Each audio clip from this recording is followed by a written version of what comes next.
Hey everyone, it's Mostly Casual Commander. I'm BK. We're on Instagram and Discord. Links are in the description. We've got a sweet mix of commanders for this game. Matt's playing Pantlaza, Sun Favored. He's gonna cast big old dinos and discover his way to victory. I'm playing the first commander deck I ever built, Edgar Markov, Mardu Vampire Tribal. He's an oldie but goldie. Scott built a poison-focused Atraxa Praetor's Voice deck. He's on the poison counter proliferate plan. And we have Kovacs playing Gishath, Sun's Avatar. He's hoping to flood the board with dinos after he deals damage with his commander. Please subscribe to the channel if you haven't already, and stick around for an appearance from my fat cat, Meatball.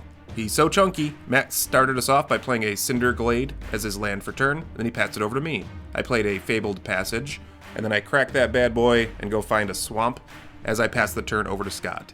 He played Spara's Headquarters as his land for turn, and then said go over to Kovacs. He draws, and then he plays a Forest as his land before passing the turn back over to Matt.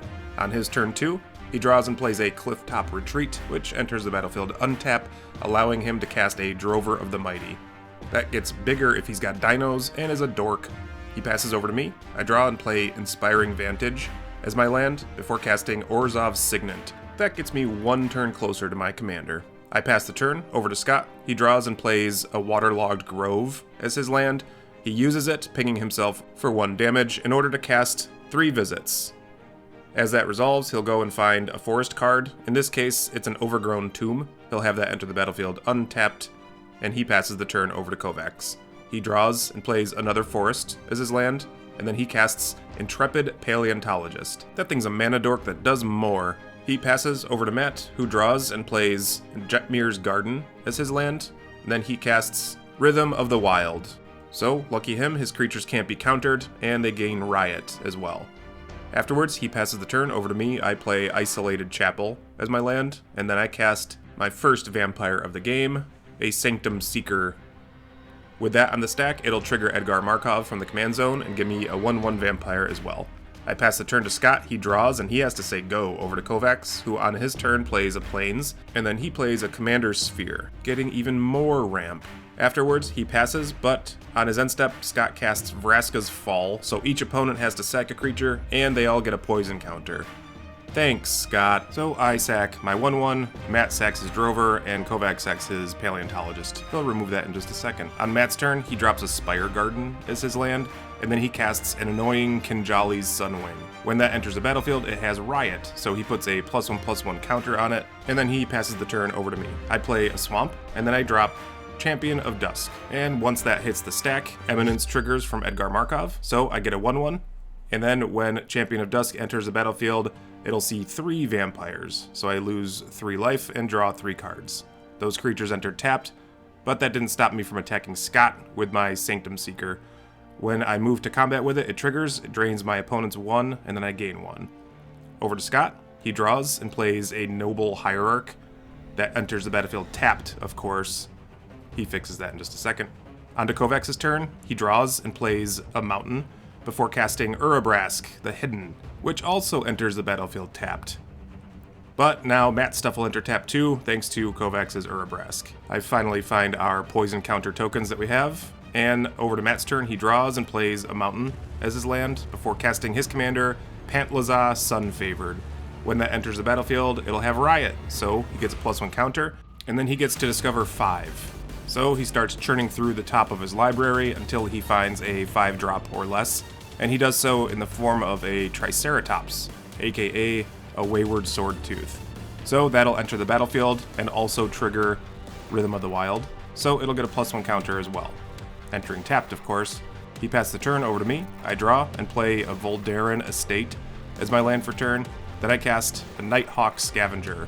Once again, with that on the stack, it'll trigger Eminence, so I get a 1/1 as well. Afterwards, I move into the red zone and line up my attacks at each one of my opponents, just to spread the love around. On the attack, my Sanctum Seeker once again triggers, so it'll drain each of my opponents 3, and then I get to gain 3 life as well. After resolving the triggered ability, combat damage is dealt, and as a follow-up in my second main, I cast Mirror Entity. That's also a vampire, so when I hit the stack, I get a 1/1, and I could pay X to make all of my creatures base power and toughness X. That could be pretty powerful.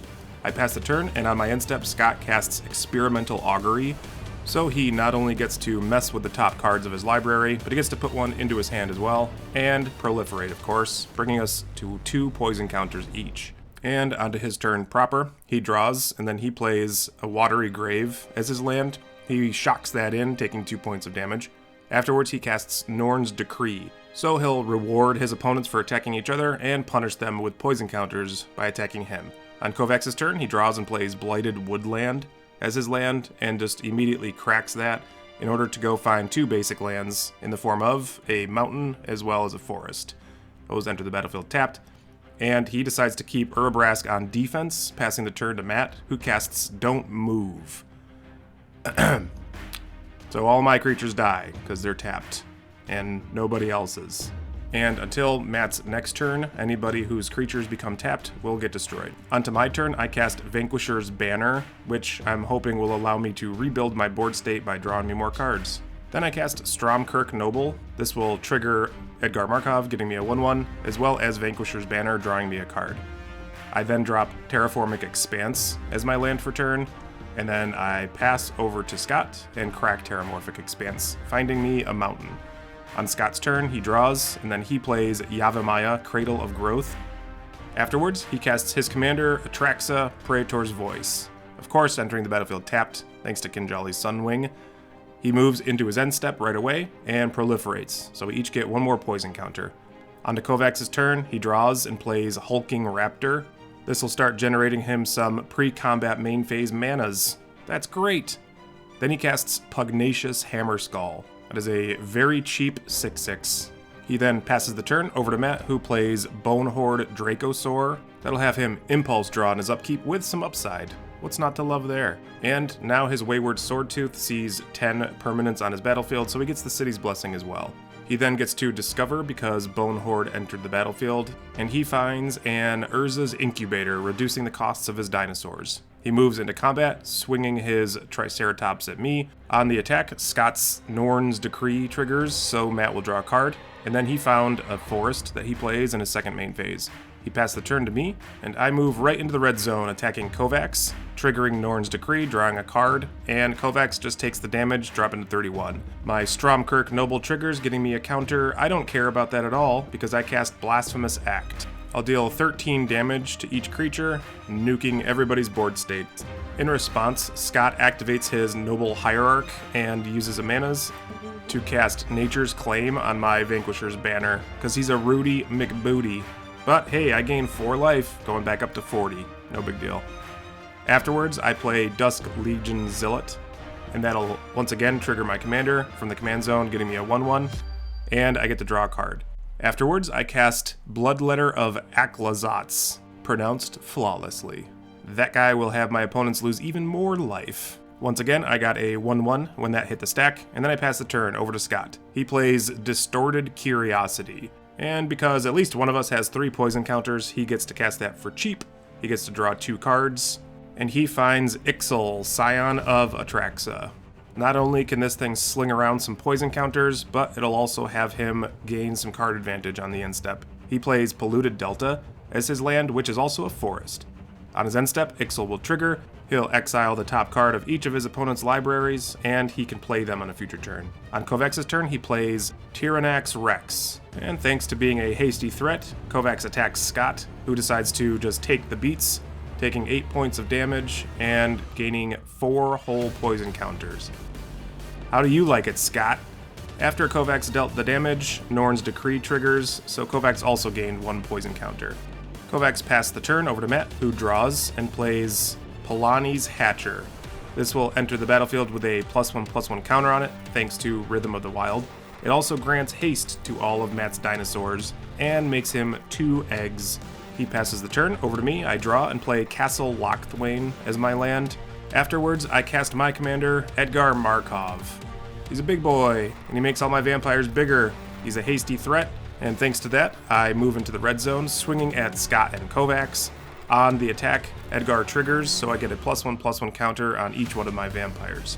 I get to draw because of Norn's Decree, and after I deal damage, I gain another poison counter, also thanks to Norn's Decree. I leave 2 of my vampires up as blockers, and then I pass the turn over to Scott.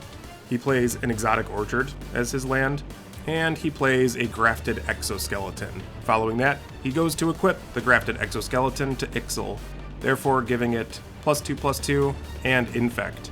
He realizes he can give me 6 whole poison counters by attacking with Ixal, so he does so with his flyer, getting me a total of 10 poison counters, knocking me out of the game. He got to draw on the attack thanks to Norn's Decree, and he moves into his end step, triggering Ixal, therefore exiling the top card from Kovacs and Matt. He can play those on his next turn. And onto Kovacs' turn, he draws, and then he plays Atali, Primal Storm. That's a 6/6 that'll get him access to cards from the top of his opponent's libraries. Then he casts Many Partings, so he goes and finds a basic land and puts it into his hand. In this case, it's a mountain that he just plays right after that spell resolves. He gets a food token from it as well. And afterwards, he shuffles up and moves into combat with his Tyrannax Rex attacking Matt. He declares no blocks, taking his beats, dropping down to 24 and getting 4 more poison counters. On Kovacs' end step, Matt casts Generous Gift on Grafted Exoskeleton, and because that became unattached to the creature it was attached to, it kills Ixal as well. But hey, Scott got a 3/3. On Matt's turn, he draws and plays Spectator Seeding as his land before casting Ravenous Tyrannosaurus. This will once again trigger his Rhythm of the Wild, getting it a +1/+1. When the T-Rex ETBs, he eats up 2 eggs, therefore getting 6 +1/+1 counters for a total of 7 of them. He then casts Wrathful Raptors as well, once again giving it a +1/+1 counter. And thanks to his Hatcher, all of his dinos have haste, so he moves into combat swinging at Kovacs. T-Rex's triggered ability hit the stack, killing his Atali with dealing damage over the top, and his creatures connect proper, knocking Kovacs out of the game. Matt drew a card because of Norn's Decree. Scott, on his turn, drew and plays a Rootbound Crag that belongs to Matt. Afterwards, he recasts his commander, Atraxa Praetor's Voice, and Scott is so very close to giving Matt a total of 10 poison counters. He casts Cankerbloom, but is 1 mana shy from activating it and being able to proliferate Matt to death. He moves into his end step, proliferating with Atraxa proper, bringing Matt to 9 poison.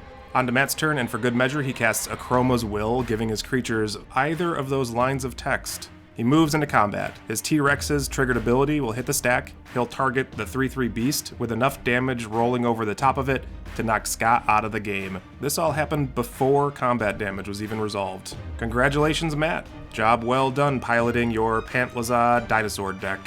And, as promised, here's Meatball. He's so chunky.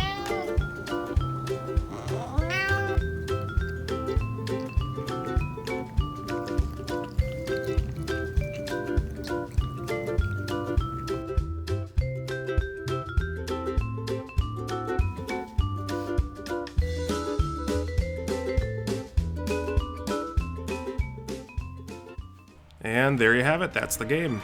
Please let us know what you thought about the game in the comments. Please subscribe if you haven't already. And as always, thank you for watching.